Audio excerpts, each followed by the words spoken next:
नमस्कार, स्वागत है आपका roar of education YouTube channel पर। इस चैनल पर आपके होने वाले सुपर टेट 2022 की बेहतरीन तैयारी कराई जाएगी, जो कि प्रीवियस ईयर एनालिसिस पर बेस्ड होगी। हमारा कंसंट्रेशन हाई परसेंटेज सब्जेक्ट पर होगा, जो कि बाल मनोविज्ञान, जीवन कौशल, शिक्षण कौशल, हिंदी, गणित, सामाजिक अध्ययन, पर्यावरण, जीके एंड करंट अफेयर्स होंगे। इन सभी सब्जेक्ट्स के वेरी इंपॉर्टेंट टॉपिक्स छाट लिए जा चुके हैं और सबसे पहले हमारा उद्देश्य वही होगा कि इनको कवर करना। ये सारे सब्जेक्ट्स 110 नंबर का वेटेज रखते हैं, तो इन पे हमारा फोकस सबसे पहले होगा। और हम लोग ने इससे पिछले वीडियो में बाल मनोविज्ञान के अधिगम के सिद्धांत टॉपिक से शुरुआत कर दी थी और उसमें हम लोग ने देखा था महत्वपूर्ण व्यवहारवादियों के सिद्धांत को, जिसमें थॉर्नडाइक, स्किनर, पावलोव, सीएल हल, इन 4 थ्योरिस्ट को हमने देख लिया था। आज की वीडियो में बचे हुए अधिगम के सिद्धांतों को एमसीक्यूज के माध्यम से हम लोग करेंगे। हम लोग आज वो सारे एमसीक्यूज करेंगे जो आज तक किसी भी टीचिंग एग्जाम में आए हुए हैं, चाहे वो सुपर टेट हो, UP TET primary level, upper primary level, CTET primary level, upper primary level, REET primary level या अपर प्राइमरी लेवल। आज तक के जितने भी टीचिंग एग्जाम हुए हैं उसमें के अधिगम के सिद्धांत टॉपिक से जितने भी क्वेश्चन है सब करेंगे हम लोग, और उसी के साथ साथ हम लोग कॉन्सेप्ट भी कवर कर लेंगे। चलिए बिना देरी किए हम लोग चलते हैं अपने सवालों की ओर। पहला सवाल है, the correct order of Gagne's learning hierarchy is. ये सवाल सुपर टेट 2018 और 19 दोनों में ही आया हुआ है, तो ये क्वेश्चन बहुत इंपॉर्टेंट है, यानी गैगने की थ्योरी हमारे लिए बहुत इंपॉर्टेंट है। पहला है option rule learning, concept learning, problem solving. Option number B concept learning, problem solving, rule learning, या फिर कॉन्सेप्ट लर्निंग, रूल लर्निंग और फिर प्रॉब्लम सॉल्विंग। यानी आपको यह बताना है कि सबसे पहले क्या कॉन्सेप्ट आता है, क्या प्रॉब्लम सॉल्विंग आती है या रूल लर्निंग आती है। तो इस क्वेश्चन को हम लोग करने से पहले हम लोग जान लेंगे गैगनेज की हायरार्की, यानी गैगनेज लर्निंग हायरार्की। चलिए हम लोग पहले उसको देख लेते हैं, फिर इस क्वेश्चन पे आएंगे और देखते हैं इस क्वेश्चन का आंसर क्या होगा। तो गैगनेज हायरार्की ऑफ लर्निंग, तो गैगने ने 8 स्टेजेस कुल बताई थी, जिसमें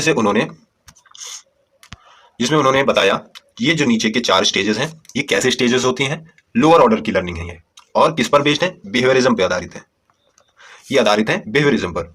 और इससे ऊपर की जो लर्निंग हमारी 5 से 8 तक की, वो कैसी लर्निंग होती है, हायर ऑर्डर की लर्निंग्स होती हैं, और ये आधारित होती हैं संज्ञानात्मक पक्ष पर।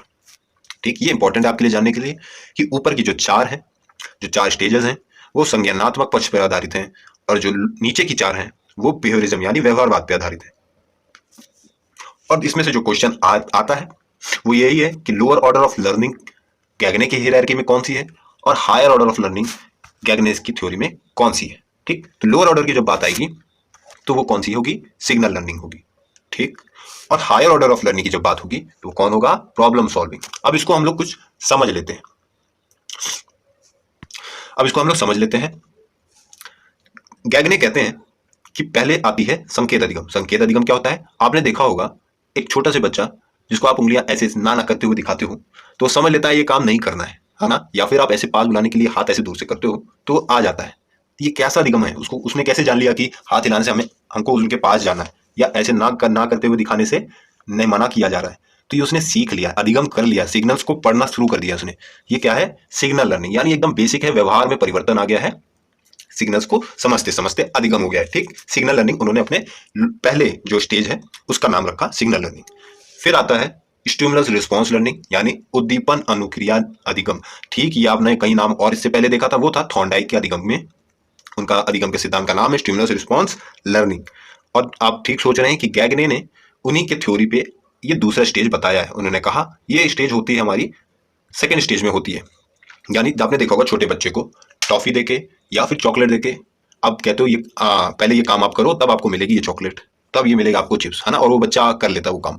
या फिर आप कहते हो कि पूरा ए से जेड तक लिख के दिखाओ एकदम साफ साफ, तो लिख के दिखाता है एकदम साफ साफ, है ना। और यही ये जो स्टिमुलस है आपने जो दिखाया, उसको चॉकलेट दिखाई या चिप्स दिखाया, तो उससे उसने क्या किया, अनुक्रिया किया, वो रिस्पॉन्स किया उस पर, है ना, और उस रिस्पॉन्स से उसको हो गई लर्निंग। ठीक है, तो यही सेकंड स्टेज है गैगनेज की। अब नेक्स्ट स्टेज आता है, जैसे जैसे हम लोग ऊपर बढ़ रहे हैं वैसे वैसे अधिगम और अच्छा बेहतर होता जा रहा है और संज्ञानात्मक की पक्ष की तरफ बढ़ता जा रहा है। ये अभी हम लोग व्यवहार में परिवर्तन हो रहा है। देख रहे हैं ना आप, स्टिमुलस रिस्पॉन्स लर्निंग किसकी थी, थॉर्नडाइक, जो कि व्यवहारवादी है। सिग्नल लर्निंग भी क्या है, एक व्यवहार बिहेवियरिज्म पे आधारित है। ठीक, तीसरा आता है चेनिंग यानी श्रृंखला अधिगम। ठीक, आपने देखा होगा थर्ड क्लास सेकंड क्लास के बच्चे को पहले सबसे पहले आप एडिशन सिखाते हो, है ना, एडिशन सिखाते हो, फिर माइनस करना सब्ट्रैक्ट करना सिखाते हो, फिर मल्टीप्लिकेशन सिखाते हो, फिर डिवीजन सिखाते हो। ठीक, इस तरह धीरे धीरे आप कैलकुलेशंस का जो कैलकुलेशंस के लिए जो जरूरी है उनको एक बाई एक वन बाई वन आप सिखा रहे हो। ठीक, ये श्रृंखला में सिखा रहे हो। ठीक, एक चेनिंग में है, यही है चेनिंग यानी श्रृंखला अधिगम। बच्चा अब धीरे धीरे संज्ञान की तरफ बढ़ने लगा व्यवहारवाद से। ठीक, धीरे धीरे आपने इसको ये सिखाया, फिर ये सिखाया, जैसे हमने थॉर्नडाइक में देखा था वन बाई वन चीजें हम लोग सीखते हैं, है ना, या फिर हम लोग ने सीहल में देखा था सिस्टमैटिक रूप में सीखते हैं, है ना, सिस्टमैटिक लर्निंग याद आएगा होगा आपको, उनके अधिगम का नाम था। ठीक, उस यहीं पे श्रृंखला अधिगम। ठीक, चौथा है वर्बल एसोसिएशन। चौथी स्टेज कौन सी है, जो कि लास्ट स्टेज है बिहेवियरिज्म की, यानी व्यवहारवादी व्यवहार से अधिगम की। वर्बल एसोसिएशन कैसे होती है, आपने बच्चों की किताबों में देखा होगा। अब ये प्लस माइनस बच्चा सीख चुका है, अब आप उनकी किताबों में ये नहीं देखेंगे 5 + 2 = बॉक्स में भरिए कितना हुआ, है ना। अब आप ऐसा नहीं देखते हो, आप देखते हो वर्ड प्रॉब्लम्स आने लगी है उनके में। अब वर्ड्स को समझना है उन्हें और हल करना है। ठीक, ये है प्रॉब्लम वर्बल एसोसिएशन यानी शाब्दिक अधिगम है। अब हम लोग पांचवें स्टेज की तरफ बढ़ते हैं, और ये पांचवा स्टेज है, पहला स्टेज संज्ञानात्मक पक्ष पे आधारित है, जिसको हम लोग कहते हैं बहुविभेद अधिगम या फिर मल्टीपल डिस्क्रिमिनेशन। ठीक है, आपने 9 क्लास पहले 6 to 8 तक आपने देखा होगा, या फिर उससे पहले की साइंस की बुक होती है, उसी में सब कुछ होता है ना, उसी में केमिस्ट्री है, उसी में फिजिक्स है, उसी में बायोलॉजी है ऐसे ही होता है। आप 9 तक आते आते आपकी किताबों को बांट दिया जाता है, विभेद कर दिया जाता है उसमें। ऐसा क्यों, क्योंकि अब आप में ये डेवलपमेंट शुरू हो चुका होता है, मल्टीपल डिस्क्रिमिनेशन। अब आप अलग अलग चीजें समझ सकते हैं, अलग अलग क्षेत्र की हैं ये, जैसे फिजिक्स अलग क्षेत्र है, केमिस्ट्री अलग क्षेत्र है, बायोलॉजी अलग क्षेत्र है। ठीक, तो ये क्या है, ये अब आप आने लगे हो संज्ञानात्मक पक्ष की तरफ। पहला स्टेज इसका था मल्टीपल डिस्क्रिमिनेशन, बहुविभेद अधिगम। छठवा है कॉन्सेप्ट लर्निंग यानी संप्रत्यधिगम। पहले आप किसी चीज के बारे में ओवरऑल बाहर से जान लेते हो कि वो उसका कॉन्सेप्ट क्या है, उसके पीछे काम कैसे करता है, कॉन्सेप्ट जानते हो। फिर हम लोग जानते हैं उसमें नियम क्या है, जैसे हम लोग नियम पढ़ लेते हैं, फर्स्ट लॉ ऑफ मोशन, है ना, ग्रेविटी का, या फिर ये क्या है, रूल्स हैं। ठीक, आपने नियम जान लिए, उनके फॉर्मूले जान लिए, मैथ्स में कई फॉर्मूले होते हैं उन्हें जान लिया। ठीक, अब जैसे हमने कॉन्सेप्ट की बात कही थी, तो कॉन्सेप्ट में जैसे आप रेक्टेंगल का पेरीमीटर आप किसी बच्चे को समझा रहे हो, ठीक, तो आप उसको कॉन्सेप्ट बताते हो कैसे, कि आपको पेरीमीटर तो होता है पहले परिधि यानी उसकी बाउंड्री, है ना, आप ऐसे समझाते हो उसकी बाउंड्री है, यानी बाउंड्री को हम लोग नाप लें तो वही उसकी पेरीमीटर हो जाएगी। अब जब रेक्टेंगल की आप बाउंड्री नाप रहे होते हो, तो आप एक ही लेंथ को 2 बार नाप रहे होते हो, अपोजिट साइड की, है ना, लेंथ को 2 बार नापना पड़ता है और 2 बार ब्रेथ को नापना पड़ता है, उसकी चौड़ाई को नापना पड़ता है। तो इसलिए आप 2 कॉमन ले लेते हो, तो फॉर्मुला आ जाता है 2l + b, ऐसे ही बताते हैं। तो ये कॉन्सेप्ट आपने पहले उसे बताया बच्चे को, फिर आप आ गए नियम पे, 2l + b, ये रूल हो गया, ये नियम अधिगम है। अब आप उससे को एक सवाल देते हैं कि एक फील्ड का क्षेत्र ऐसा है या चौड़ाई सी, इसकी लंबाई इतनी है, तो आप वो बच्चा क्वेश्चन को सॉल्व करता है। यानी आपने पहले कॉन्सेप्ट बताया, फिर रूल बताया, और फिर प्रॉब्लम सॉल्व कर लिया उस बच्चे ने, यानी वो हायर लेवल पे पहुंच गया है, हायर ऑर्डर ऑफ लर्निंग पर। ये किसके अकॉर्डिंग है, तो ये है गैगनेज हायरार्की ऑफ लर्निंग। ठीक, और हाँ, अब इसमें कुछ 2-3 बातें और हैं, उसको जान लीजिए, और ये सब ये बना लीजिएगा, इसको लिखते हुए चलिएगा, तो आपको बाद में देखने में आसानी होगी। बस एक बार देख लेंगे आपको समझ में आ जाएगा। ये 4 किस पे, एक मिनट, ये 4 किस पे बेस्ड थी, व्यवहारवाद पे आधारित, और ये ऊपर की 4 किस पे बेस्ड थी, संज्ञानात्मक पक्ष पर आधारित। ठीक, संज्ञानात्मक पक्ष पे आधारित। चलिए अब हम लोग कुछ छोटी छोटी बातें जान लेते हैं, जिसपे क्वेश्चंस कई पेपर में पूछ लिए जाते हैं। अब सिग्नल लर्निंग, संकेत अधिगम, जो कि लोवेस्ट ऑर्डर ऑफ लर्निंग था, है ना, लोवेस्ट ऑर्डर ऑफ लर्निंग था यहाँ लोवेस्ट ऑर्डर ऑफ लर्निंग कौन सा था, सिग्नल लर्निंग, और हायर पे क्या था, प्रॉब्लम सॉल्विंग। ठीक, अब यही बात यहाँ पे बताई गई है कि गैगनेस की जो सिग्नल लर्निंग संकेत अधिगम बताया उन्होंने, और पहली बात वो किस पे आधारित है, पावलोव की क्लासिकल कंडीशनिंग पे आधारित है। ठीक है, जैसे बताया गया कि ऐसे से आप हाथ हिलाते हो तो धीरे धीरे बच्चा क्या करता है, वो सीख जाता है कि ऐसे मतलब आना है हमें, है ना, और हाथ क्रॉस में ऐसे से हिलाने का मतलब नहीं। ठीक, ये क्या हो रहा है, बच्चा सीख गया, कंडीशन हो गई उसकी। ये है लोएस्ट। और सिग्नल लर्निंग कैसी होती है, उनके अनुसार गैगने के हिसाब से लोएस्ट ऑर्डर ऑफ लर्निंग, यानी सबसे निम्न स्तर है वो अधिगम का। दूसरी अवस्था जो हम लोग ने पढ़ी थी, stimulus response learning, SR theory पर बेस्ड थी, यानी थॉर्नडाइक के अधिगम के सिद्धांत पर आधारित थी। वो चॉकलेट वाली बात कि बच्चे को आप चॉकलेट दिखा के काम करा लेते हो, है ना, ये क्या है, स्टिमुलस रिस्पांस लर्निंग, यानी सेकंड स्टेज की बात हो रही है गैगने की। अब गैगने ने जो अपनी हायरार्की ऑफ लर्निंग बनाई है, वो दो वादों को मिला के बनाई है, यानी जैसे व्यवहारवाद को मिला के और संज्ञानवाद को मिला के। हमने जाना था नीचे की 4 कैसी थी, व्यवहारवाद पर आधारित थी, और ऊपर की 4 कैसी थी, संज्ञानवाद पर आधारित थी। ठीक, तो ये इतनी मोटी मोटी बात हो गई। और हायर लेवल कौन सा होता है हमारा, उसको कमेंट बॉक्स में लिखिएगा। और अब बात करते हैं हम लोग गैगनेस की बुक, उनकी किताब का नाम क्या है, कंडीशंस ऑफ लर्निंग, किताब का नाम है कंडीशंस ऑफ लर्निंग। ठीक, ये याद रखना आपको। चलिए अब आते हैं हम लोग वही सवाल पे, जो सवाल हम लोगों ने बाद में देखने के लिए छोड़ दिया था। अब आप इसका जवाब बताइए क्या होगा। इस क्वेश्चन का जवाब आप देंगे वो भी कमेंट बॉक्स में। Concept learning, rule learning, problem solving, क्या ये होगा या ये होगा? Concept learning, problem solving, rule learning, या फिर rule learning, concept learning, problem solving. अब इसमें इसका आप जो भी आंसर है वो कमेंट बॉक्स में बताइएगा। चलिए हम लोग अब आगे बढ़ते हैं। आते हैं दूसरे क्वेश्चन पर। उद्दीपन अनुक्रिया का प्रतिपादन किसने किया? उद्दीपन मीन्स स्टिमुलस, अनुक्रिया मीन्स रिस्पॉन्स, यानी स्टिमुलस रिस्पॉन्स के प्रतिपादक कौन है ना? किसने दिया है? तो किसने दिया है? हम सब जानते हैं कि उद्दीपन अनुक्रिया सिद्धांत किसने दिया था? थॉर्नडाइक साहब ने, है ना। उद्दीपन को कौन सबसे ज्यादा मानता है? थॉर्नडाइक। ठीक, थॉर्नडाइक मानते हैं। अगर होता अनुक्रिया उद्दीपन सिद्धांत, क्या कह रहा हूं मैं, अगर होता क्वेश्चन कि अनुक्रिया उद्दीपन, यानी पहले अनुक्रिया आए और फिर उद्दीपन आए, ऐसा कौन कहता है? ऐसा कौन कहता है? स्किनर कहते हैं। और ऐसा आदमी जो ये कहता हो कि पहले कंडीशनिंग होती है फिर अधिगम होता है या फिर उस पर रिस्पॉन्स होता है, ऐसा कौन कहता है? तो पावलोव। ठीक, लेकिन इस क्वेश्चन का उद्दीपन अनुक्रिया यानी थॉर्नडाइक। अब आगे हम लोग क्वेश्चन पे आते हैं। आगे वो क्वेश्चन कहता है प्राचीन अनुबंधन का सिद्धांत किसने दिया? प्राचीन अनुबंधन इंग्लिश में कहेंगे classical conditioning. Classical conditioning theory किसकी है? तो किसकी है? पावलोव की है। ठीक, पावलोव की। कल हम लोग ने, इससे पिछले वाली वीडियो में हम लोग ने पढ़ा था प्राचीन अनुबंधन का सिद्धांत यानी classical conditioning, RS theory, response stimulus theory Skinner की, SR theory stimulus response theory Thorndike की, सीएल हेल की प्रबलन का सिद्धांत या पुनर्बलन का सिद्धांत रीइंफोर्समेंट थ्योरी। और हम लोग ने किसको पढ़ा था? और बस यही 4 पढ़े थे हमने। हाँ ठीक, ये 4 पढ़े थे, अभी बाकी और पढ़ने बचे थे। तो अगर आपने वो वीडियो ना देखी हो तो वाली वीडियो जरूर देखिएगा। उस वीडियो को देखने के बाद आप कभी भी ये भूलेंगे नहीं, व्यवहारवादियों का अधिगम का सिद्धांत। चलिए हम लोग आगे क्वेश्चन बढ़ते हैं। Who advocated the trial and error theory of learning, यानी trial and error theory of learning किसकी है? किसने दिया है? ये किसने दिया है? कई बार यूपी टेट में पूछ लेता है, कहीं भी बहुत जगह पूछा है। और वैसे मैं आपको बता दूं, ये जो क्वेश्चन 1 to 6 हम लोग कर रहे हैं, ये सारे क्वेश्चन सुपर टेट में ही आए हुए हैं।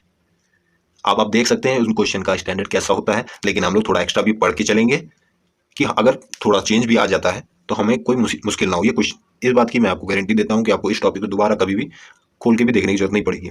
आप ये सारे क्वेश्चन लगाइएगा, तकरीबन 60 या 50 क्वेश्चन होंगे, इनके बाहर और कुछ नहीं आने वाला। हाँ, तो हम लोग कहाँ पे? Trial and error theory of learning. Trial and error किसकी है? तो थॉर्नडाइक साहब की है ना। प्रयास एवं भूल का सिद्धांत, प्रयास एवं भूल का सिद्धांत। ठीक, अब हम लोग आगे बढ़ते हैं क्वेश्चन नंबर 5 पर। अभिक्रमित अधिगम किसके सिद्धांत पर आधारित है? जैसे मैंने आपसे पहले कहा था कि हमारी वीडियो बाइलिंगुअल पे आधारित होगी, बाइलिंगुअल कंटेंट पे आधारित होगी, आपको मिलेगी दोनों ही शब्दों में। यहाँ पे आपको क्वेश्चन में सर नहीं लिखा अभिक्रमित का क्या मतलब होता है। अब यही चीज मैं आपको बताना चाहता हूँ। इससे पहले वाली वीडियो में मैंने बताया था आपको कि बाइलिंगुअल का कितना एडवांटेज होता है पेपर में। अब ये शब्द मान लीजिए आपने सुना ही ना हो, अभिक्रमित अधिगम, तो आप अंदाजा भी नहीं लगा पाओगे किसका है ना। लेकिन इसका अर्थ होता है, अभिक्रमित का मतलब होता है प्रोग्राम्ड लर्निंग। कहीं सुना है प्रोग्राम लर्निंग आपने? है, तो प्रोग्राम लर्निंग किसकी है? बिल्कुल स्किनर साहब के अधिगम के सिद्धांत का नाम है। ठीक, तो ये फायदा होता है दोनों ही लैंग्वेज को जानते रहने में, क्योंकि हिंदी में कई बार सिद्धांतों के अलग अलग नाम आ जाते हैं और हम लोग परेशान हो जाते हैं कि ये नाम तो हमने देखा ही नहीं। लेकिन आपको अगर इंग्लिश में पता हो तो इंग्लिश में कई नाम नहीं होते हैं, तो उसका फायदा मिलना चाहिए हमें दोनों ही लैंग्वेज का। चलिए अब हम लोग आगे बढ़ेंगे। आपको जैसे मैंने कहा, ये सारे क्वेश्चन इससे पहले 1 to 6 तक जो क्वेश्चन आए हुए हैं वो सुपर टेट में आए हुए हैं। यहाँ तक ये पूरा एस्टेट आपके लिए ही लिखा है कि यहाँ तक जो क्वेश्चन है 1 to 6 तक आए हुए हैं सुपर टेट के। सोच लीजिए इतना इंपॉर्टेंट टॉपिक है अधिगम के सिद्धांत, आप इसको छोड़ नहीं सकते। हमने इसका शुभारंभ यहीं से किया है सुपर टेट का, है ना। हमारा उद्देश्य यही होगा कि हम जो भी पेपर में क्वेश्चन आए हुए हैं सुपर टेट के, उनमें से टॉपिक छाट कर उन टॉपिक को पूरी तरीके से पहले हम लोग खत्म करेंगे और सारे MCQs लगाएंगे, कंप्लीट करेंगे। तो ये करने के लिए आप इस चैनल से जुड़े रहिए। इस चैनल पे आपको पूरी तैयारी कराई जाएगी, आप बिल्कुल भी परेशान मत होइए। 110 नंबर में से 95 नंबर मैं कह रहा हूँ गलती करके, क्योंकि वहाँ पे अगर टाइम की सुइयाँ घूमती रहती हैं तो कई बार होता है गलतियाँ हो जाती हैं। मैं गलतियों की बात कह रहा हूँ कि 110 में से 95 नंबर आपके होंगे।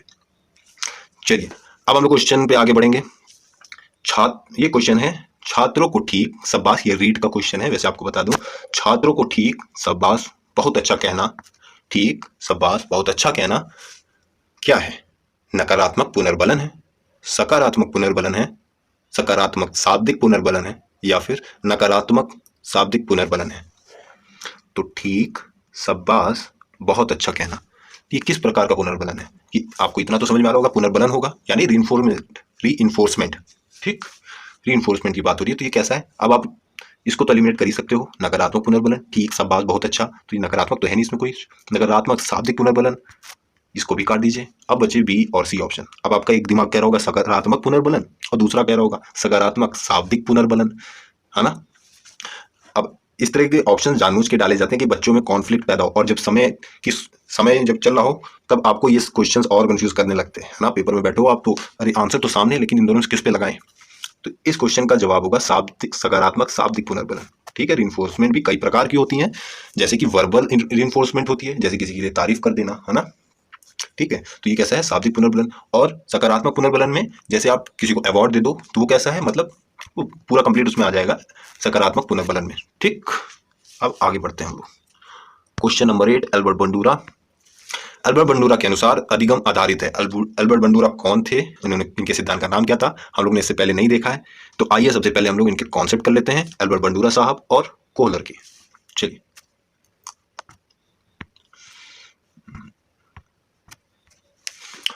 एल्बर्ट बंडूरा का सामाजिक अधिगम का सिद्धांत, ठीक। अब हम लोग इनके सिद्धांत के कई नाम हैं, पहले उन्हें जान लेते हैं।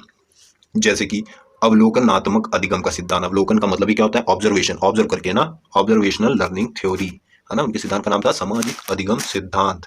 चलिए पहले मैं इनके बारे में पहले बता देता हूँ। एल्बर्ट बंडूरा का सिद्धांत क्या था? सोशल लर्निंग थ्योरी जिसे कहते हैं। तो इनका कहना था कि जो बच्चे हैं या लोग हैं वो कैसे सीखते हैं? अपने समाज से सीखते हैं, अपने आसपास की घटनाओं से सीखते हैं, ठीक। जो जैसा देख रहे हैं वैसा उन पर प्रभाव पड़ता है। इनका एक्सपेरिमेंट था, अब एक डॉल पर, जैसे डॉल तीन कमरों में 3 बच्चों को उन्होंने, मतलब अलग अलग ग्रुप के बच्चों को बैठा दिया, एक ही एज के, अलग अलग कमरों में बैठा दिया, और टेलीविजन पर एक आदमी को दिखाया जो डॉल से, या एक बच्ची को दिखाया जो डॉल से, एक बच्ची डॉल से खेल रही थी। दूसरे ग्रुप में जो बच्चे थे उन्होंने देखा कि वो बच्ची उनसे दूर बैठी हुई थी, है ना। और तीसरे ग्रुप में देखा, उसमें वो जो टीवी में दिखाया जा रहा था उसमें वो एक बच्ची डॉल को क्या करती है? पीटती है ना, पीटती है, तोड़ती है। तो उन्होंने अपने इसी में एक्सपेरिमेंट में या ऑब्जर्वेशन में उन्होंने बताया कि बच्चे जैसा देख रहे थे वैसा ही व्यवहार उनके अंदर भी आ गया, उन्होंने उसी चीज़ का अधिगम कर लिया। जैसे पहले ग्रुप के जो बच्चे थे उन्होंने जब डॉल को देखी तो डॉल के साथ खेलने लगे, और दूसरे ग्रुप के जो बच्चे थे उन्हें डॉल दिखाई गई तो वो उससे दूर रहे, उसके पास नहीं गए। और तीसरे ग्रुप के बच्चे जब डॉल देखते हैं तो उसे छीना झपटी करते हैं, उसे तोड़ते हैं, मारते हैं, है ना। तो ये उन्होंने साबित किया कि बच्चे लोग अधिगम कैसे करते हैं, सामाजिक रूप से करते हैं। उन्होंने बताया वो बच्चे जैसे देखेंगे वैसा ही सीखेंगे। ये है सामाजिक अधिगम का सिद्धांत। अब लोग, और इसके अलग अलग नाम हैं और हमें सारे नाम याद रखने हैं। जैसे कि पहला नाम है ऑब्जर्वेशनल लर्निंग थ्योरी, दूसरा मॉडलिंग लर्निंग यानी प्रतिमान अधिगम, ठीक। मॉडलिंग का मतलब होता है वो वाला मॉडल नहीं, चल रहे वो भी मॉडल ही है, मतलब जिसका आप अनुसरण करोगे, जो उसको आप आइडियल मान लो, प्रतिमान है, ठीक। मॉडल है, आपको दिखा रहा है, ठीक, जिसके अकाउंटिंग करनी है, प्रतिमान। अब अनुकरण, अब उन्होंने क्या देखा था अपने समाज में, क्या कैलकुलेशन, मतलब कैलकुलेट करके बताया, कंक्लूजन क्या दिया अपना, कि बच्चे जो है कैसे सीख रहे हैं? इमिटेशन द्वारा। उन्होंने टीवी में देखा कि एक बच्ची डॉल के साथ खेल रही है तो बच्चे भी खेलने लगे, इमिटेट कर लिया उन्होंने। दूसरे ग्रुप के बच्चे, उन्होंने देखा कि बच्ची थी और उसने डॉल के साथ नहीं खेला, उससे दूर रही, तो बच्चे भी दूर रहे, है ना, तो बच्चे भी दूर रहे। और तीसरे ग्रुप के बच्चे, उन्होंने डॉल को देखा और उन्होंने कैसा अधिगम किया? उन्होंने क्या किया कि डॉल को तोड़ा, है ना, तोड़ा, पीटा, खींचा। तो वो यही बताना चाहते थे कि वो बच्चे जैसा देखेंगे, नकारात्मक देखेंगे तो नकारात्मक बनेंगे, सकारात्मक देखेंगे तो सकारात्मक भी बनेंगे। तो यही था इमिटेशन ऑफ लर्निंग। उन्होंने अपने ऑब्जर्वेशन का नाम रखा, अपने थ्योरी का नाम रखा। और चौथा नाम है उसका प्रेक्षणात्मक अधिगम। यानी देखिए, अब आपको हिंदी में तो 4 नाम नजर आ रहे होंगे, ये 4 नाम, अवलोकनात्मक, प्रतिमान, अनुकरण, प्रेक्षणात्मक, है ना। इन्हें याद करना मुश्किल नहीं है। अवलोकन मतलब ऑब्जर्वेशन के थ्रू, प्रतिमान मतलब मॉडलिंग, कोई मॉडल होगा तो बच्चे उसका क्या करेंगे? इमिटेशन यानी अनुकरण करेंगे। या फिर सीधा सीधा क्वेश्चन भी आ जाता है, नकल करके सीखना किसमें है, किसने दिया है? तो बंडूरा ने दिया है, ठीक। और प्रेक्षणात्मक, ये प्रेक्षणात्मक क्या होता है? तो यही है, ऑब्जर्वेशन का ही ऑब्जर्वेशन को ही कहते हैं हम लोग क्या, प्रेक्षणात्मक। इसीलिए दोनों लैंग्वेज में जानने में फायदा होता है। अब प्रेक्षणात्मक, मान लीजिए आपको किसी ने बताया ना हो कि प्रेक्षणात्मक अधिगम किसका है, तब आप कंफ्यूज हो जाओगे। लेकिन अब आप जानते रहोगे कि प्रेक्षणात्मक मतलब ये ऑब्जर्वेशन है ना। ऑब्जर्वेशन इंग्लिश में सिर्फ 3 शब्द हैं, ऑब्जर्वेशनल लर्निंग, मॉडलिंग, इमिटेशन, और सोशल लर्निंग तो है ही। ठीक। अब एल्बर्ट बंडूरा ने बताया कि अब अधिगम के कुछ स्तर होते हैं। ये सारी चीजें इंपॉर्टेंट है, जो भी इंपॉर्टेंट वो चीजें यहाँ लिखी गई हैं। एल्बर्ट बंडूरा ने बताया कि अधिगम के कुछ स्तर होते हैं, जैसे कि अटेंशन, अवधान, रिटेंशन, धारण करना, और पुनरुत्पादन, और अभिप्रेरणा। ये क्या क्या होता है हम लोग एक एक करके जान लेते हैं। अटेंशन, उनका कहना था कि अगर बच्चे किसी चीज पे अटेंशन, या कोई किसी पे अटेंशन ही नहीं देगा, तो अब कोई सवाल ही नहीं उठता है अधिगम का। मान लीजिए आपकी क्लास में टीचर आए हुए हैं, है ना, आप खिड़की के बाहर देख रहे हो, अपने दोस्तों से बात करो, सर वहां पे बता दिया आपको फिजिक्स में केमिस्ट्री सब पढ़ा दिए हैं, और आप बाहर देख रहे हो तो आपको आ जाएगी केमिस्ट्री फिजिक्स, हाँ, या साइंस आ जाएगी, मैथ आ जाएगी, हिंदी आ जाएगी। वो आपको खड़ा करेंगे और पूछेंगे क्या हुआ, और आप कहोगे सर हमने सुना नहीं, है ना। तो ये क्या है, पहले आपको सबसे पहले सीखने की क्या जरूरत है, अटेंशन। इसीलिए अटेंशन खोती तो सर लोग बुला के एक कान पे बजाते थे ना, हाँ, कि अटेंशन ना खो दोबारा, ठीक है, उसी वजह से। दूसरा क्या होता है, आपने मान लीजिए अटेंशन दी, तो अब आप क्या करोगे, कुछ चीजें जो जो सुना है आपने उस चीज पे ध्यान दिया है तो धारण भी करोगे, है ना। जैसे अभी आपको मैंने इतनी सारी बातें बताई, उसमें से जरूरी नहीं आपको सारी बातें याद हो, लेकिन कुछ बातें तो आपके दिमाग में गई होगी। तो यही क्या है, धारण करना, रिटेंशन है ये, ठीक है। किसी चीज को जो आप, जिस पे आपका अटेंशन था, उस पे आपने रिटेंशन किया। और दूसरी बात, ये एक लाइन में, ठीक, स्किप नहीं होगा। ये पहला स्टेज है, ये दूसरा स्टेज है, ये तीसरा है, और ये चौथा है, ठीक। ये स्टेज है, ठीक। फर्स्ट अटेंशन, पहले आपकी अटेंशन होगी, तब आप जब जो चीज देख रहे हो, जिस पे अटेंशन है, उस पे रिटेंशन होगा, यानी कोई चीज आप लोगे, कोई चीज धारण करोगे, कोई चीज सीख रहे होगे। अब तीसरा कैसे होगा, उसका परमानेंस हो जाता है रिप्रोडक्शन के थ्रू। अगर आपने उसको रिकॉल जैसा नहीं किया, यानी अब होता है ना, हम लोग मान लीजिए स्कूल में बैठे हैं, पर कुछ पढ़ा है हमने, है ना, कुछ चीजें दिमाग में है, अब बाहर निकलते निकलते अपने दोस्तों से आप बात कर रहे हो कि अच्छा ऐसा क्या था, वैसा क्या था, है ना, इसका मतलब क्या था। तो ये क्या है, आप रिप्रोडक्शन कर रहे हो, अगला बता रहा है आपको, तो वो दोबारा से आप उसको एक तरीके से समझ ले, रिकॉल कर रहे हो, है ना। लेकिन रिकॉल शब्द उचित नहीं है उसके लिए, ये शब्द आपको याद होना चाहिए, ठीक है। रिकॉल बस समझाने के लिए, लेकिन कई बार ऑप्शन में आ जाता है रिकॉल, तो आपको रिकॉल के बारे में ध्यान नहीं देना है, बस याद करने वाली बात आपको बोल दिया गया है कि रिप्रोडक्शन यानी उसका पुनरुत्पादन करो। आप दोबारा सोचते हो ना कि अच्छा परसों क्या पढ़े थे, अच्छा ये चीजें, तो ये आप अपने खुद से करते हो, ये रिप्रोडक्शन, ठीक। अब आता है मोटिवेशन, चौथा स्टेज मोटिवेशन। आपने ये जो सारे काम किए हैं यहाँ पर, अटेंशन, रिटेंशन, पुनरुत्पादन, ये सब जो काम किया है, किस लिए किया है, कोई तो अभिप्रेरणा होगी आपको कराने की ना। आपने, जैसे आप अभी पढ़ाई कर रहे हो, ठीक है, पूरा टेंशन देके, फिर उसमें से चीजें सीख रहे हो, कुछ आपके दिमाग में जा रहा है, उसके बाद फिर आप उसको रिकॉल, फिर से मैं कह रहा हूँ, रिकॉल कहना ठीक नहीं होता, ठीक है। मान लीजिए आप रिकॉल कर रहे हो, तो ये सब कर किस वजह से रहो, उसके पीछे कोई अभिप्रेरणा है, यानी जैसे आपकी इस वक्त क्या है कि सुपर टेट में एक सीट पाना, ठीक। तो ये है वो जो चीज आपको ड्राइव कराएगी, है ना। तो यही है सामाजिक अधिगम, यानी अल्बर्ट बंडूरा के अनुसार अधिगम के स्तर, यानी अटेंशन आती है पहले, आप किसी चीज पे अटेंशन दोगे, और उसके बाद रिटेंशन होगा, और फिर उसका उत्पादन होगा, पुनरुत्पादन होगा, और फिर अभिप्रेरणा, ठीक। ये हो गया अल्बर्ट बंडूरा साहब, पूरी तरीके से इनकी कहानी खत्म। एक बार फिर से हम लोग देख लेते हैं, ऑब्जर्वेशनल लर्निंग, मॉडलिंग, इमिटेशन, या प्रेषणात्मक का भी मतलब ऑब्जर्वेशन ही होता है, और सोशल लर्निंग, ये है सामाजिक अधिगम का सिद्धांत, सोशल लर्निंग थ्योरी, ठीक है। तब हम लोग आगे बढ़ते हैं।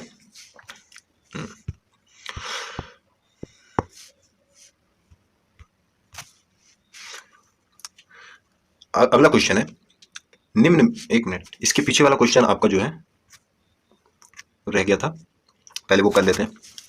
एल्बर्ट बंडूरा के अनुसार, क्वेश्चन था, एल्बर्ट बंडूरा के अनुसार अधिगम आधारित है, किस पर आधारित है, पुनर्बलन पर, उद्दीपन पर, अनुकरण पर, या पुरस्कार पर। इसका आंसर क्या होगा, इसका आंसर क्या होगा, एल्बर्ट बंडूरा किस पे जोर देते हैं, इस पे, अनुकरण, इमिटेशन, याद आया, इमिटेशन, अभी अभी हम लोगों ने पढ़ा, किस पर, इमिटेशन। बच्चे अनुकरण द्वारा सीखते हैं ना, जैसा उन्होंने देखा वैसा ही व्यवहार करने लगे डॉल के साथ। इसका आंसर क्या होगा, एल्बर्ट बंडूरा के अनुसार अधिगम अनुकरण पर आधारित है। अब आता है कोहलर। कोहलर का नाम अभी तक आपने इनका सिद्धांत नहीं पढ़ा है, लेकिन इसका जवाब हम लोग लेते हुए चलते हैं। कोहलर एक गेस्टालवादी थे, है ना, वो गेस्टालवादी थे। गेस्टालवाद का मतलब होता है संपूर्ण रूप से देखना, है ना, किसी चीज को संपूर्ण रूप से देखना क्या है, गेस्टाल्ट है, ठीक है। गेस्टाल्ट एक जर्मन शब्द है, जिसका अर्थ ही होता है एज अ होल, या फिर संपूर्ण रूप से, ठीक। तो कोहलर एंड कोफका आपने नाम सुना होगा, कोहलर एंड कोफका का नाम सुना होगा, ठीक। तो ये इन्हें मेन माना जाता है, कोहलर, और ये इनके सहयोगी थे, ठीक है।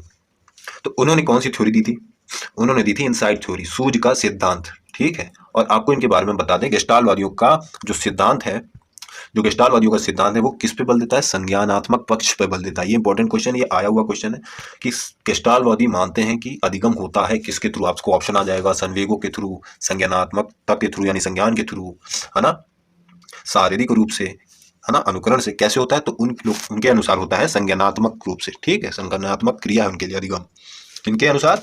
गेस्टाल्टवादी कोलर के अनुसार। ठीक, हाँ, अब अगला क्वेश्चन हम लोग करेंगे, निम्न में से कौन सी एक अवलोकनात्मक अधिगम के सिद्धांत की प्रक्रिया नहीं है? पूछता है निम्न में से कौन सी अवलोकनात्मक अधिगम, अवलोकनात्मक अधिगम, अवलोकनात्मक का क्या मतलब है? ऑब्जर्वेशनल, क्या है? Observational learning theory. और उसमें हम लोग ने कुछ प्रक्रिया जानी थी। ऑब्जर्वेशनल किसकी बात कर रहे हैं हम लोग? अल्बर्ट बंडूरा, सामाजिक अधिगम। ठीक, तो पूछता है कौन सी प्रक्रिया नहीं है? हम लोग ने कोई 4 प्रक्रिया पढ़ी थी, देखते हैं क्या इसमें से कौन कौन सी है। हम लोग ने पहली प्रक्रिया देखी थी अटेंशन, तो ठीक है, अवधान। रिटेंशन, आपकी जिसका अटेंशन है उसका क्या होगा? रिटेंशन, यानी आप धारण करोगे कोई चीज। तीसरा था रिप्रोडक्शन, यानी उसका पुनरुत्पादन। और चौथा था मोटिवेशन। ठीक, यानी इसमें से कौन सा हमारा जवाब है?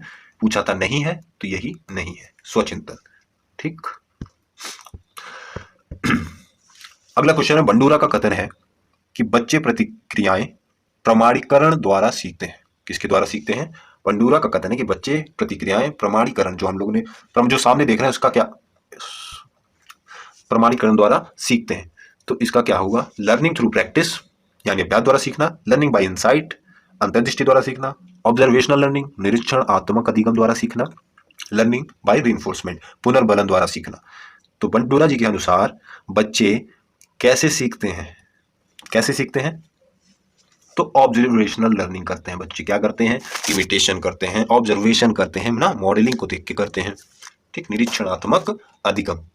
ठीक, ये होगा हमारा जवाब। चलिए अब आगे बढ़ेंगे हम लोग। तो यहाँ पे स्पीड थोड़ी भली धीरे हो, मगर उसका कारण यही है कि मैं चाहता था कि जो क्वेश्चन छूट गए हैं पहले वो करा लिए जाए, उसके बाद हम लोग रफ्तार पकड़ेंगे। अब आया है कोलर इनसाइट थ्योरी। ये हम लोग आपको ऊपर ऊपर बता दी गई है। चलिए देख लेते हैं एक बार कोलर इनसाइट थ्योरी क्या है।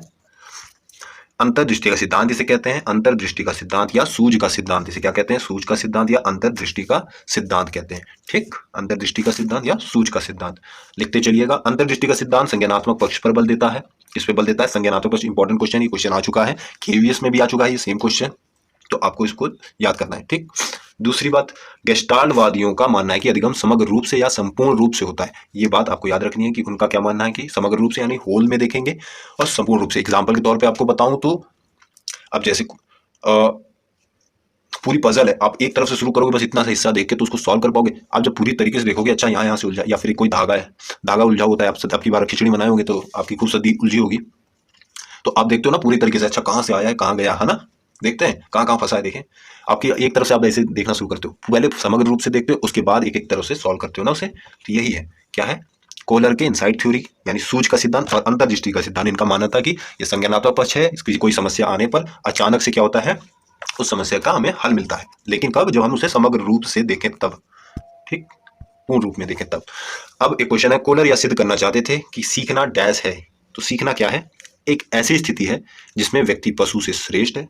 बी, स्वायत्त यादृच्छिक क्रिया है। सी, संज्ञानात्मक संकार्य है, ज्ञानात्मक मतलब संज्ञानात्मक संकार्य है।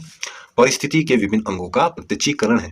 तो इसमें तो आपको कुछ करना भी नहीं है, इसका जवाब होगा संज्ञानात्मक संकार्य। ठीक, ये क्वेश्चन इंपॉर्टेंट है, वेरी इंपॉर्टेंट है आपके लिए, इस केवीएस में आ चुका है क्वेश्चन। कोलर यह सिद्ध करना चाहते थे कि यह क्या है इनकी इनसाइट थ्योरी कैसी है, संज्ञानात्मक संकार्य पर आधारित है। ठीक, अब हम लोग आगे बढ़ा जाए। आता है क्वेश्चन नंबर 10, बच्चे फिल्मों में दिखाए गए हिंसात्मक व्यवहार को सीख सकते हैं, यह निष्कर्ष किस मनोवैज्ञानिक द्वारा है? ये सेम क्वेश्चन रीट में और सीटेट में आ चुका है। ठीक, बच्चे फिल्मों में दिखाए गए हिंसात्मक, हम लोग ने कहा देखा था ना, एल्बर्ट बंडूरा ने जवाब भी आ गया, एल्बर्ट बंडूरा ने बच्चों को दिखाया, एक कुछ बच्चों के ग्रुप को, कि एक बच्ची गुड़िया को मार रही है, पीट रही, खींच रही है, तो बच्चे भी वैसे हिंसात्मक व्यवहार करने लगे ना। तो वही इसी तरह वही आप जो आपके बच्चे हैं वो फिल्मों में हिंसात्मक व्यवहारों को देखकर वो सीख सकते हैं। ये निष्कर्ष किस मनोवैज्ञानिक ने निकाला है? तो एल्बर्ट बंडूरा ने। 11 नंबर का क्वेश्चन, जब बच्चे एक अवधारणा को सीखते हैं और उसका प्रयोग करते हैं तो अभ्यास उनके द्वारा की जाने वाली त्रुटियों को कम करने में मदद करता है। यह विचार डैश के द्वारा दिया गया है। ये किसके द्वारा दिया गया है? और अभी ये क्वेश्चंस और काफी बचे हुए हैं, हम लोग 2-3 क्वेश्चन करने के बाद इसको अगली वीडियो में हम लोग देखेंगे पार्ट 2 में, उसमें हम लोग कंप्लीट करेंगे। अभी आज टाइम इसलिए हो गया क्योंकि समझाते हुए देर लग गई, लेकिन अगली वीडियो में हम लोग पूरा कंप्लीट कर लेंगे जितने भी क्वेश्चंस हैं। तो और तब तक अगर आपने सब्सक्राइब नहीं किया तो सब्सक्राइब कर लीजिए। इस चैनल पे आपकी सुपर टेट की पूरी तैयारी कराई जाएगी और बेहतरीन तैयारी कराई जाएगी। हर एक टॉपिक को जो भी आ चुका है पहले उसको कवर करेंगे हम लोग, वो भी प्रीवियस ईयर के पेपर्स के एनालिसिस पर सारे क्वेश्चन छांटे जाएंगे और उन्हें सबसे पहले किए जाएंगे कंप्लीट। ठीक, चलिए आगे बढ़ते हैं। जब बच्चे एक अवधारणा को सीखता है और उसका प्रयोग करता है तो अभ्यास उनके द्वारा की जाने वाली त्रुटियों को कम करने में मदद करता है। यह विचार के द्वारा दिया गया है। क्या कहता है? जब बच्चे एक अवधारणा को सीखते हैं और उसका प्रयोग करते हैं तो अभ्यास उनके द्वारा की जाने वाली त्रुटियों को कम करने में मदद करता है। ये किसने कहा है कि अभ्यास आप करोगे तो त्रुटियां कम होती जाएंगी, यानी प्रैक्टिस में एक समय परफेक्ट वाली बात, थॉर्नडाइक साहब। ठीक, थॉर्नडाइक साहब ने कहा। 12वां नंबर क्वेश्चन, आगे बढ़ते हैं। प्रायः शिक्षार्थियों की त्रुटियां डैश की ओर संकेत करती है। किस ओर संकेत करती है? बच्चे जो गलतियां कर रहे हैं किस ओर संकेत कर रही हैं? क्या उनकी कमियों की ओर, अध्यापक की त्रुटियों की ओर, या वो कैसे सीखते हैं कि वे कभी सीख नहीं सकते? किस ओर उनकी त्रुटियां संकेत कर रही हैं? तो इसका जवाब है वह कैसे सीखते हैं। ठीक, ये सीटेट का क्वेश्चन है, वह कैसे सीखते हैं। ठीक, आगे बढ़ा जाए और सब्सक्राइब कर लीजिएगा। अगर कोई वीडियोस पसंद आ रही है तो लाइक भी कर लीजिएगा अगली वीडियोस के लिए, नोटिफिकेशंस के लिए। चलिए 13वां नंबर, हम लोग 15 नंबर तक क्वेश्चन करेंगे, बाकी अगली वीडियो में करेंगे। बुरी आदतों को सुधारा जा सकता है। बुरी आदतों को कैसे सुधारा जा सकता है? तो अनुबंधन द्वारा सिखाया। ठीक, इसके द्वारा अनुबंधन। आदतें बनती भी कैसे हैं? अगर क्वेश्चन आ जाए आदतें बनती कैसे हैं, तो अनुबंधन द्वारा ही। आपने वो डॉग को देखा था ना, कैसे उसमें आदत आ गई धीरे धीरे कि अच्छा ये सुनते सुनते सुनते उसकी आदत ही होगी कि हाँ अब तो लारी आ गई, उसके शरीर भी ऐसे काम करने लगा, है ना। तो ये क्या है? अनुबंधन द्वारा आदतें बनती हैं और अनुबंधन द्वारा ही आदतें छुड़ाई भी जा सकती हैं। ठीक है, यानी जो समस्या है वही उसी में समाधान छुपा है। ठीक, अगला क्वेश्चन, व्यवहार के परिणाम स्वरूप व्यवहार में परिवर्तन लाने की प्रक्रिया को अधिगम कहते हैं। ये किसने कहा है? ये इंपॉर्टेंट है आपके लिए, तो कुछ हमने डिफिनेशन भी निकाल लिया आपके लिए कि पेपर में अभी तक ऐसे क्वेश्चन आया तो नहीं है, लेकिन मैंने आप निकाल लिया है इसको कि इंपॉर्टेंट है। आप तो यूपी टेट को जान ही रहे हैं कैसे कैसे क्वेश्चन आ जाते हैं, तो अब समझ लीजिए ये तो सुपर टेट है, तो सुपर टेट के लिए हमने ये सब एक्स्ट्रा लेते हुए चलना है।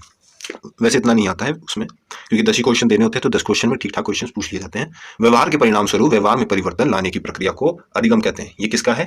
तो ये है गिलफोर्ड साहब का। ठीक, गिलफोर्ड साहब का है। अगला क्वेश्चन, अधिगम किसी परिस्थिति में भिन्न ढंग से कार्य करने की क्षमता है जो कि परिस्थिति के अनुसार पूर्व अनुभवों के कारण आती है। यह कथन है। क्या कहा? अधिगम किसी परिस्थिति में भिन्न ढंग से कार्य करने की क्षमता है। ठीक, अलग अलग तरीके से काम करने की क्षमता है जो कि परिस्थिति के अनुसार पूर्व अनुभव के कारण आती है। जो पहले परिस्थिति में आपने देख चुके हैं उनके कारण आ रही है। ये किसने कहा है? ये किसका कथन है? तो ये गुथरी का कथन है। किसका कथन है? गुथरी। ठीक, तो ये हो गए आज 15 क्वेश्चन हमारे कंप्लीट, जिसमें हमने सुपर टेट, रीट और यूपी टेट के क्वेश्चन और सीटेट के क्वेश्चन कुछ किए हैं। अगली वीडियो में हम लोग के इससे भी बेहतरीन क्वेश्चंस की सीरीज है, तो उसको देखना बिल्कुल ना भूलें। और उसको देखने के लिए आपको पहले सब्सक्राइब करना पड़ेगा और एक लाइक कर दीजिए, जिससे मैं इससे भी बढ़िया वीडियो बना सकूं। तो तब तक के लिए थैंक यू।